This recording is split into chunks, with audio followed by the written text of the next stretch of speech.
मित्रों, महाकाल दरबार चैनल में आप सभी का स्वागत है।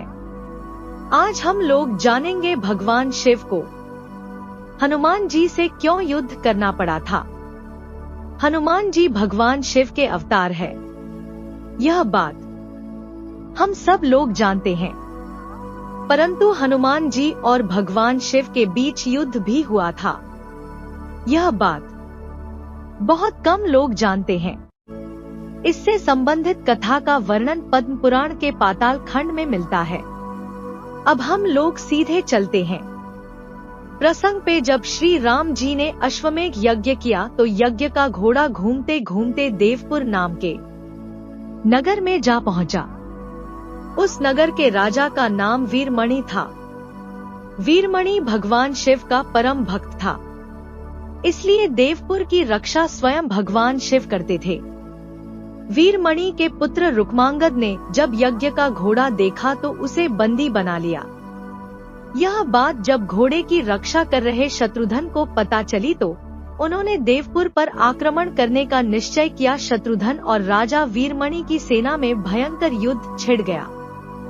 हनुमान जी वीरमणि की सेना का संहार करने लगे। श्री राम के भाई भरत के पुत्र पुष्कल ने जब राजा वीरमणि को घायल कर दिया तो उनकी सेना अपनी जान बचाकर भागने लगी। जब भगवान शिव ने अपने भक्त का यह हाल देखा तो वो भी राजा के पक्ष में युद्ध करने लगे।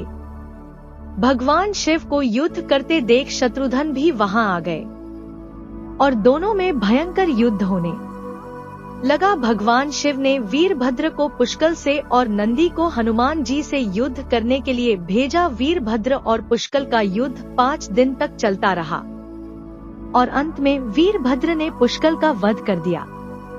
यह देखकर शत्रुघ्न को बहुत दुख हुआ। शत्रुघ्न और क्रोधित होकर भगवान शिव से युद्ध करने लगे। भगवान शिव और शत्रुघ्न के बीच 11 दिनों तक युद्ध चल रहा। अंत में भगवान शिव के प्रहार से शत्रुघ्न बेहोश हो गए।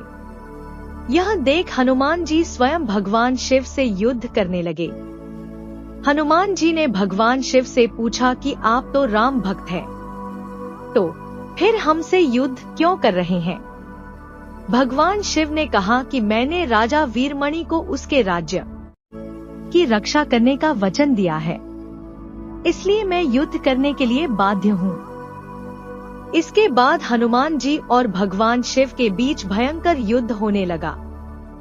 हनुमान जी के कर्मठता से प्रसन्न होकर भगवान शिव ने हनुमान जी से वरदान मांगने को कहा। तब हनुमान जी ने कहा कि इस युद्ध में भरत के पुत्र पुष्कल मारे गए हैं और शत्रुघ्न भी बेहोश है। मैं द्रोणगिरी पर्वत पर संजीवनी औषधि लाने जा रहा हूँ, तब तक आप इनके शरीर की रक्षा कीजिए। भगवान शिव ने हनुमान जी को यह वरदान दे दिया।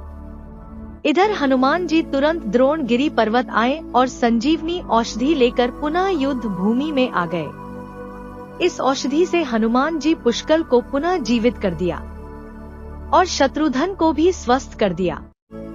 शत्रुघ्न और भगवान शिव में फिर से युद्ध होने लगा। जब शत्रुघ्न किसी भी तरह से शिवजी से नहीं जीत पाए तो हनुमान जी ने शत्रुघ्न से श्री राम जी को याद करने के लिए कहा। शत्रुघ्न ने ऐसा ही किया और श्री राम जी तुरंत युद्ध भूमि में प्रकट हो गए। श्री राम जी को आया देख भगवान शिव ने उनकी शरण में चले गए और वीरमणि आदि योद्धा से भी कहा ऐसा ही करने की के लिए। वीरमणि ने यज्ञ का घोड़ा भी श्री राम को लौटा दिया और अपना राज्य भी श्री राम जी को सौंप दिया। इस तरह वह युद्ध समाप्त हो गया। मित्रों, यदि कथा अच्छी लगी हो तो लाइक करें, कमेंट करें और इसी तरह से सनातन धर्म से जुड़ी कथा सुनने के लिए हमारे चैनल को सब्सक्राइब करें। जय श्री राम, हर हर महादेव।